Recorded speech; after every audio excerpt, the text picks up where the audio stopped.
4. Nameless Chloe. When the Duke found out that the servant he had kept by his side for 3 months, thinking he was a man, was a woman, it was impossible to predict how he would react. Although he seemed like an animal in heat last night, he knew better than anyone else how wary the Duke was of women, having watched him right next to him for the past 3 months. The Duke was so disgusted with women that he would turn around when a woman walked from the opposite direction. He is a Duke who hates women. Claim for damages? Well, are you looking for a partner to sleep with to do something like this? But he soon shook his head to himself. That couldn't have been the reason. There was no way the Duke, who was rational and had inexhaustible wealth, would ask for financial compensation for something like this. Doing so was not something that could turn him back into a virgin. First of all, in the Elean Empire, where sexual culture is relatively free, it makes no sense for anyone other than the Duke to hold one party responsible just because an adult man and woman spent one night together. Okay. There's no need to worry. Just because Sir Joyce was visiting her for her dog and cat night, there was no guarantee that he would come looking for her. Besides, she is the woman he is looking for, and since the Duke and Lord Joyce know her as her man, it would be difficult for her to associate herself with the woman who stayed at the inn. So nothing will happen. Chloe buried her head in the bed, trying to shake off the negative thoughts. Before she knew it, her troubled mind began to blur, and Chloe's eyes slowly closed. The overwhelming physical fatigue that came from suffering from a sleepless night all night overtook his mental fatigue. OMG. Chloe, who had already fallen asleep, suddenly woke up as if she had been struck by lightning. What time is it? He looked out the window and saw that the sun was setting. It seemed to be already late afternoon. How much did you sleep? The Duke did not have any female servants and did not like physical contact with male servants, so he did not receive help with bathing or clothes at all. As a result, even though Chloe was a servant, she only had to wash the face in the morning, bring tea in the morning and afternoon, listen to and process the day's instructions, or assist the Duke only when specially called. He was so leisurely that he wondered if the most comfortable servant in the world was the Duke's servant. Of course, when he first started serving, there were no such rules, so he would hesitate a little. Since the Duke didn't say anything in particular, this pattern gradually became established. Anyway, since I didn't have much work to do, it would be shameful to be late even during tea time. But it was already well past afternoon tea time. Chloe hurriedly prepared his tea and entered the Duke's room. It's late. Sorry. The Duke said nothing. Are you upset because it's late? Chloe noticed, stopped getting out of the car and glanced at the Duke. It's Mom. Her Duke put his hand just below her nose and glared at her, frowning at her. It was as if he had plugged her nose to escape the stench. Even his eyes were so burning that it made me feel cold. Duke? I'm a little late, so should I get that angry for drinking tea a little late? Even if tea was prepared, there were many times when I didn't drink it until it cooled down. You. The Duke frowned as he spoke. He looked strangely a bit in pain. Duke, are you feeling unwell? Nothing. Please open the window. Yes. Do you have a headache? Why are you suddenly ventilating? When the window was opened, the Duke's face became a little more relaxed. Duke, would you like me to bring some tea to your desk? If you have a headache, drinking tea can help. No. Don't come any closer. Yes. Chloe became confused. When the Duke heard that she was approaching, he even waved his hand at her as if she were infected with some kind of plague. It seemed like she wouldn't leave him alone if he approached her. Get out. Do you have any further instructions? The male. Get out.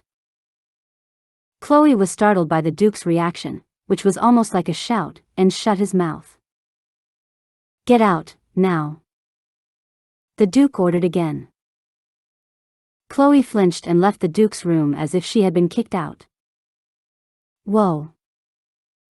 As soon as Cline left and the door closed, Hugh Gray took a deep breath. He was sure. Her man, Cline, smelled like that woman. She became a little more pronounced than before. The guy who had no scent was radiating an extremely good scent, the same scent as that of the woman she had imprinted on her.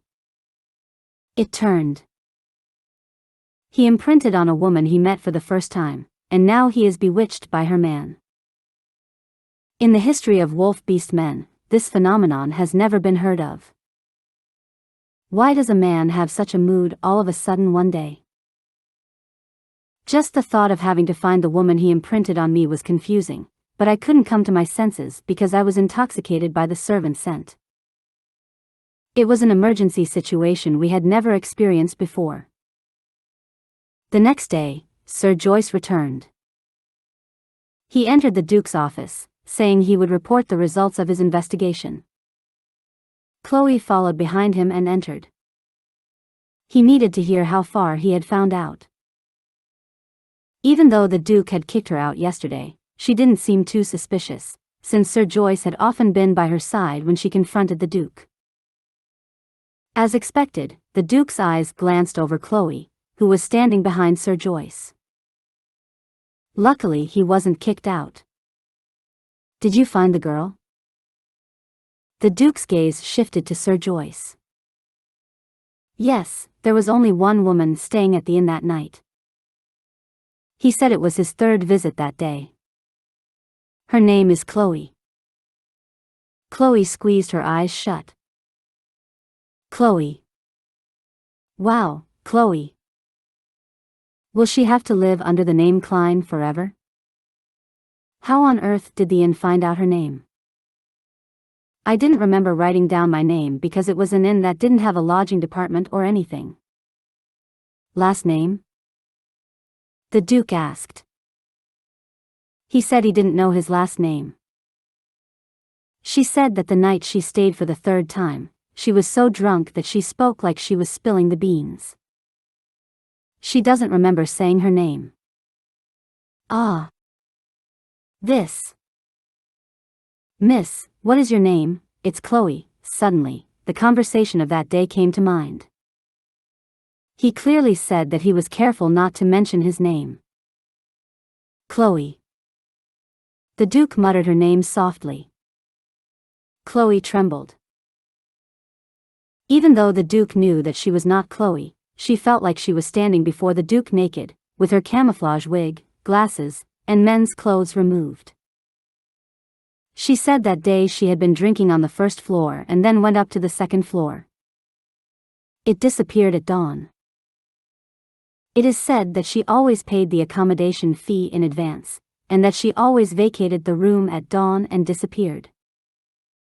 Even her master and his wife did not know where she came from. However, she said the woman had been on vacation and was stopping by before returning to work. So she probably isn't a local girl. Chloe, she's not a girl. She was on vacation. The Duke muttered clearly, as if he was imprinting the information into her head. Every word felt like a stone hitting her head. Yes. Anne. Sir Joyce was somewhat hesitant. He was ominous. What on earth will come out of his mouth? And what? Please report everything you investigated, Joyce. The Duke stiffly urged the report. She said that her work life was difficult and that she wanted to quit her job and return to her hometown to date, get married, and have children. She appears to have been alone, or at least had a lover. Ah. It was ominous. Chloe really wanted to smack her mouth. She went back to her hometown and she said she wanted to date or get married. Plus a kid? She seemed to be speechless when she was drunk, as she had only a rat tail on her mind. She was so sick of cross-dressing that she said all the things a woman could do, but in reality she had never even thought about such things. Her clenched hands were almost damp with sweat. Since her name was Chloe, if more information about her came out, she was too dangerous to be left out. Fiancé? Marriage? The Duke asked back with a face so stern that he couldn't remember seeing her before. That's just my guess, Sir Joyce added. Chloe stared at the back of Joyce's head, who was standing in front of her, in bewilderment, and then looked at the Duke's face. The Duke was looking down at his desk with his head down. When the heavy silence that filled the room was almost suffocating, the Duke opened his mouth again, asking me to continue speaking. Given the fact that it is a place to stay while commuting between work and hometown, I think the work or hometown is located at a location that takes at least half a day.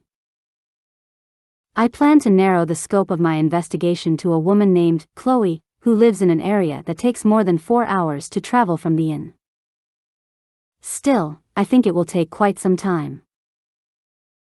I think it would be a good idea to make a request to the Information Guild under a female name as well. Listening to Sir Joyce, Chloe felt so weak that her legs were shaking. She felt like she was being cornered by the hunters who were gradually narrowing the siege. No, in times like this, you need to keep your head straight. However, as she struggled to strengthen her legs, she lifted her head, but then faltered and her knees buckled. The Duke was staring at her face. He couldn't figure out why he was looking at her and not at her Sir Joyce. Chloe quickly lowered her head again. Please find out as soon as possible. But the Duke did not say much to Chloe, but turned her gaze to Sir Joyce and said, Yes. Sir Joyce nodded her head and turned. Chloe quickly caught up with her as she clung to his back and tried to get out of the Duke's room. It was a good thing that her former Duke hadn't said anything about her being with her, but seeing as she had been staring at her like that earlier, it was best for her to disappear quickly. Cline. However, her Duke had already turned around and called her out.